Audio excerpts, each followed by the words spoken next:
د ایران پخوانی ولسمشر وایي د طالبانو ملاتړ د سیمې د هیوادونو تاریخي تیروتنه ده. د ایران پخوانی ولسمشر محمود احمدی نژاد وایي چې د سیمې هیوادونه به ژر د طالبانو د ملاتړ له کبله پښیمانه شي. نوموړي په یوه تازه مرکه کې ویلي چې د سیمې هیوادونو له طالبانو څخه د ملاتړ له کبله تاریخي تیروتنه کړې ده. د احمدی نژاد په وینا طالبان کوم راتلونکی نه لري او د افغانانو ترڅنګ یې د سیمې هیوادونه هم نه زغمي او نه تعامل ورسره کولای شي.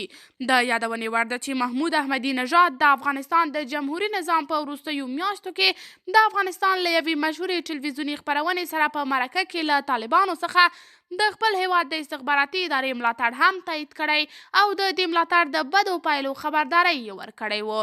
د سیمې هیوادونو د طالبانو د واک ته رسولو او حکومت څخه په ښکاره ډول د رضایت او نه رضایت خبره نه ده روښانه کړې، خو تر اوسه یې د تر ټولو ستر متحد او مدافع پاکستان په ګډون هیڅ یوه د طالبانو رژیم په رسمیت نه دی پیژندلی.